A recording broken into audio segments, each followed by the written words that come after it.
रात के 8 बज चुके हैं और मैं हूं आप सभी का अपना शावेज़ मलिक और हाज़िर हूं आप लोग के सामने फिर से एक क्राइम की कहानी को लेके, एक क्राइम की घटना को लेके। दोस्तों, कहा जाता है कि अवैध संबंध वो बीमारी होती है कि जो इंसान के बड़े से बड़े रिश्ते को खा जाती है और जब तक उसे पता चलता है, जब तक बहुत ज़्यादा देर हो चुकी होती है। दरअसल दोस्तों, आज की जो कहानी मैं आप लोग को सुनाऊंगा, इस कहानी के अंदर एक ऐसे रिश्ते का कत्ल होता है जिस रिश्ते पर दुनिया नाज करती है और वो रिश्ता होता है दोस्ती का रिश्ता। दरअसल इस कहानी के अंदर दोस्ती का रिश्ता कुछ इस तरीके से कलंकित हुआ कि जिसके साथ में क्राइम हुआ, लोग उसके साथ में बोल रहे हैं कि उसके साथ सही हुआ, और जिसने क्राइम किया लोग उसके प्रति भी सहानुभूति रख रहे हैं।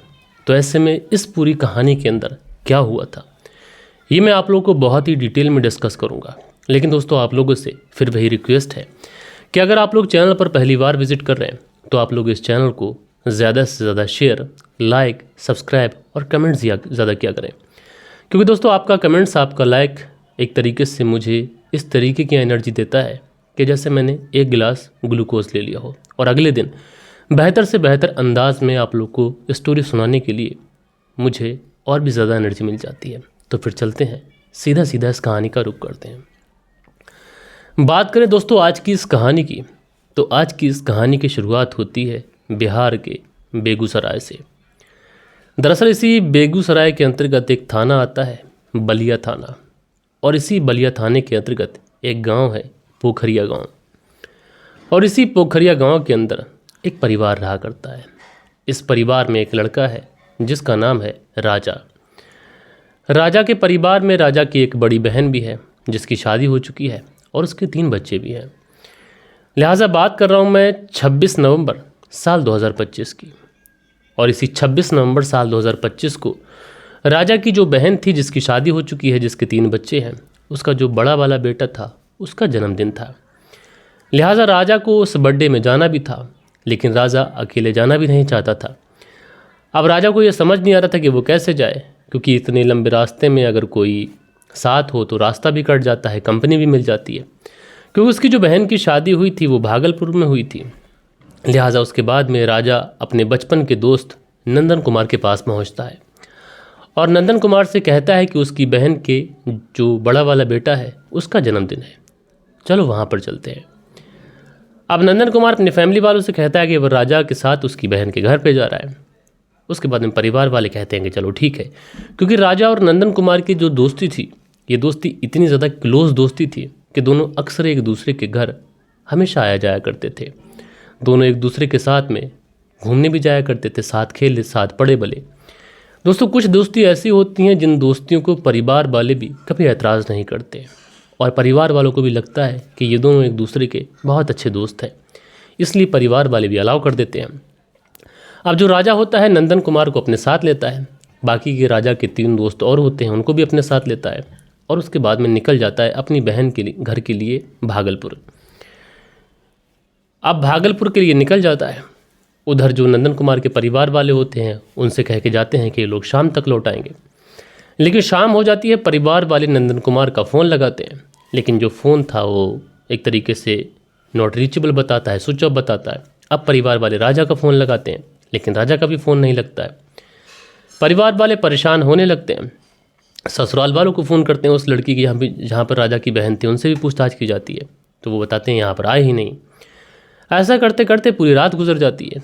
अगले ही दिन जो नंदन कुमार के परिवार वाले होते हैं वो सीधा सीधा पुलिस थाने पहुंचते हैं और पुलिस थाने पहुंचने के बाद में अपने बेटे नंदन कुमार की गुमशुदगी की रिपोर्ट दर्ज कराते हैं।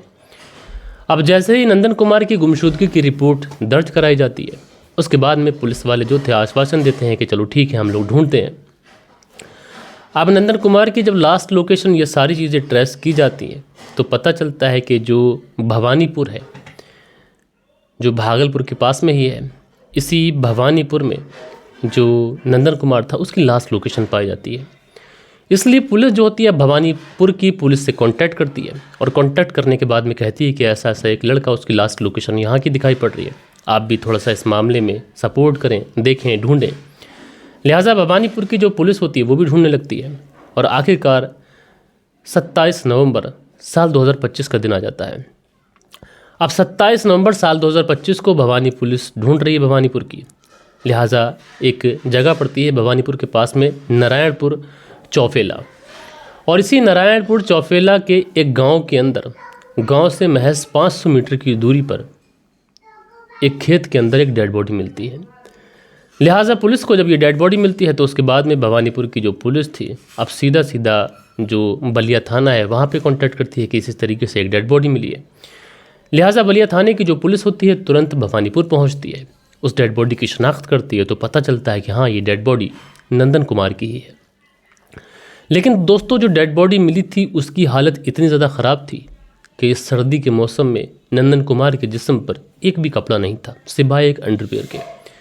साथ के साथ नंदन कुमार की आंखों पर भी चाकू से वार किया गया था और नंदन कुमार के जो हाथ और पांव थे वो दोनों तोड़ दिए गए थे और तोड़ने के बाद में उनको मरोड़कर गले से बांध दिया गया था।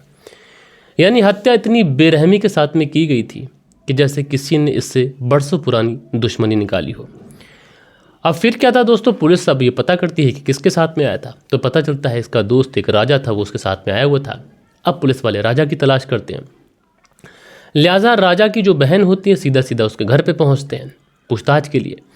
लेकिन राजा की बहन के जो ससुराल थी वहाँ पर जब पहुँचते हैं तो वहाँ पर राजा की बहन की सास और महज राजा की बहन ही मौजूद होती है। बाकी के जितने परिवार वाले होते हैं वो फरार होते हैं।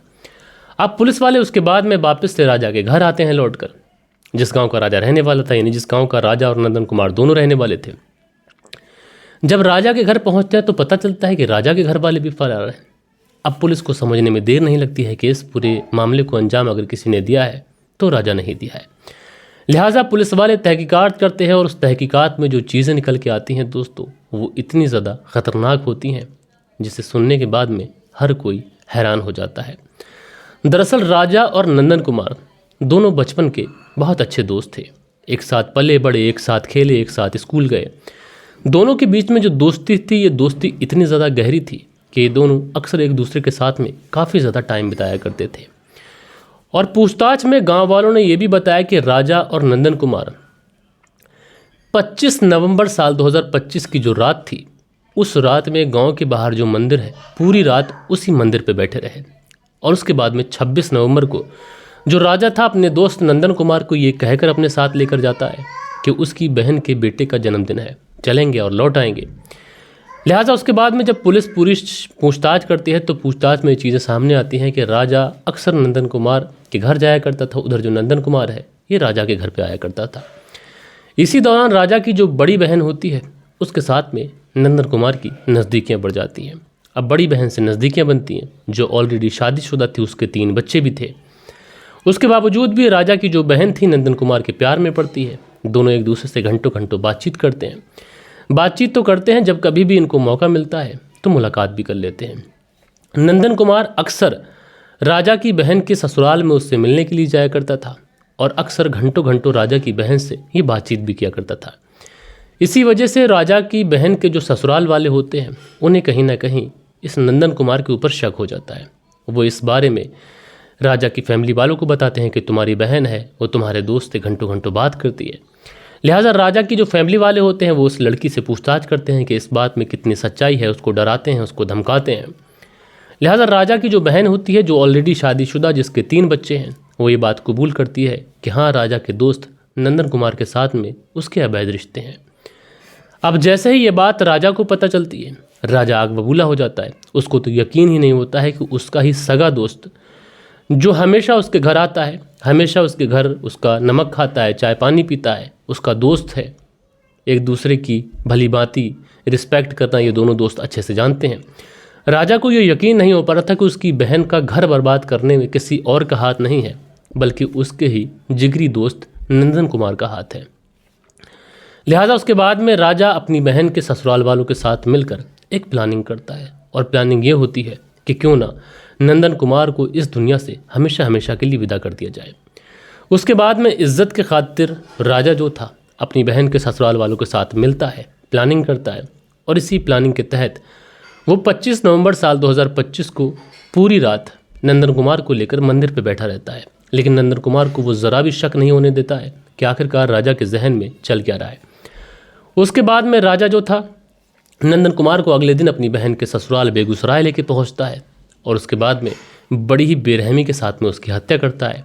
हत्या करने के बाद में उसके शव को जो नारायणपुर चौफेला गांव है, उसी गांव के बाहर एक खेत के अंदर छोड़कर वहां से 9 तो 11 हो जाता है।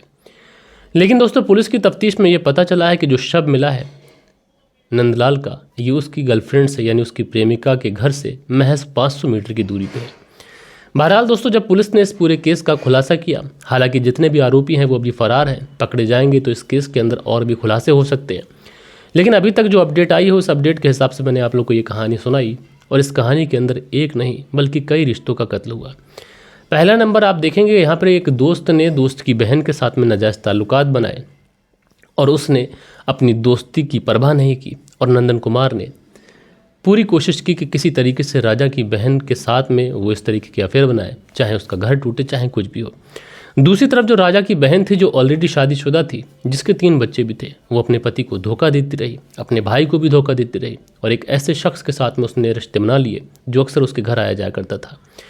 तीसरी तरफ राजा ने भी जल्दबाजी में ऐसा फैसला ले लिया जिसकी वजह से उसकी आने वाली जो ज़िंदगी है ये पूरी तरीके से कलंकित होकर रह गई।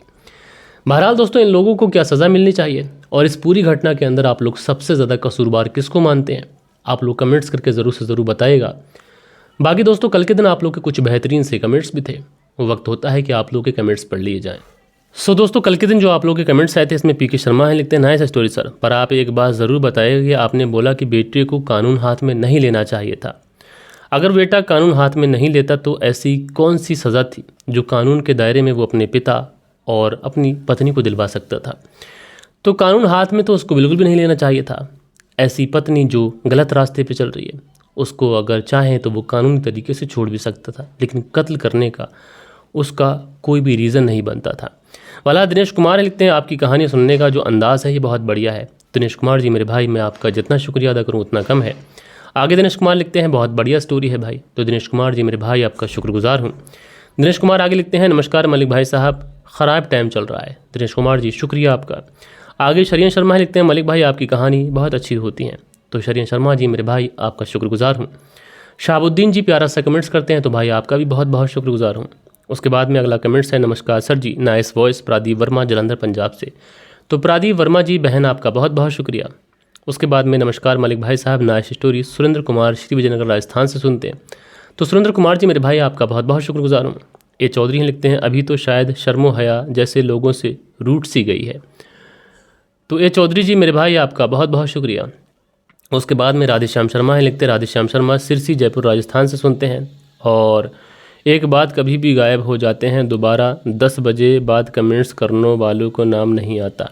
नहीं भाई ऐसा नहीं है, जैसे आज मैं वीडियो डाल रहा हूँ और कल के दिन अगर आप 7 बजे से पहले यानी शाम के अभी मैं वीडियो डाला अपलोड किया, अगले दिन शाम 7 बजे से पहले अगर आप इस वीडियो पे कमेंट्स कर देंगे, क्योंकि 7 बजे मैं शूट करता हूँ, तो मैं आपके कमेंट्स पढ़ लूँगा। हसीबुल अंसारी लिखते हैं नाइस स्टोरी भाई। तो हसीबुल अंसारी जी मेरे भाई शुक्रिया। सचिन चौधरी जी प्यारा सा कमेंट्स करते हैं। मोहम्मद रियाज जी कमेंट्स करते हैं, शुक्रिया। फरजाना सिद्दीकी लिखते हैं जुर्म के साथ वाइफ और पिता दोनों थे, सैड अबाउट हिम। तो मेरी बहन आपका शुक्रिया। हसीबुल अंसारी लिखते हैं अस्सलाम वालेकुम, मेरे छोटे भाई बेटे को सज़ा दोनों को देना था। जी आपने अच्छी बात कही, शुक्रिया आपका। खान अकील लिखते हैं अस्सलाम वालेकुम शाबाश भाई, उसने सही किया, शरीयत भी इसी की इजाज़त देती है। तो खान अकील जी अगर देखा जाए तो उसने गलत किया, क्योंकि आज के ज़माने में उसने जो गलत किया उसकी सज़ा अब उसे जेल में गुजारनी पड़ेगी। सुनते आगे हैं, लिखते हैं नमस्कार मालिक भाई साहब, शाना बुलंदशहर से कहानी सुनते हैं, तो आपका भी शुक्रिया। दिनेश कुमार जी प्यारा से कमेंट्स करते हैं। मोहम्मद रफ़ीक लिखते हैं क्राइम स्टोरी के चैनल बहुत हो गए हैं, आप अपने चैनल में कुछ हट के दिखाएं। जी मोहम्मद रफ़ीक जी आपने बहुत अच्छी बात कही, ऐसा ही मुझे प्रतीत होता है और मैं कोशिश करूँगा कि बहुत जल्द मैं अपडेट करूँ। राज भारत हैं, लिखते हैं big fan of sir you. तो मेरे भाई शुक्रिया आपका। सोहनलाल सेतिया जी और मनोज मिश्रा जी, कहानी दोहे की तरह पढ़ते हो। जी मनोज जी, मैं कहानी तो आप लोगों को अलग ही तरीके से सुनाता हूँ, चैनल चाहे बहुत सारे हों, लेकिन जिस तरीके से मैं कहानी सुनाता हूँ उसमें एक एक पॉइंट मैं आप लोगों को क्लियर करके चलता हूँ। बाकी दोस्तों आप लोग को कहानी कैसी लगी कमेंट्स करके ज़रूर से ज़रूर बताएगा। बाकी मिलता हूँ मैं आप लोगों से कल के दिन किसी और स्टोरी के साथ में। जब तक के लिए अपना ख्याल रखें, देश का ख्याल रखें, परिवार के रिश्तों की अहमियत को समझें। जय हिंद, जय भारत।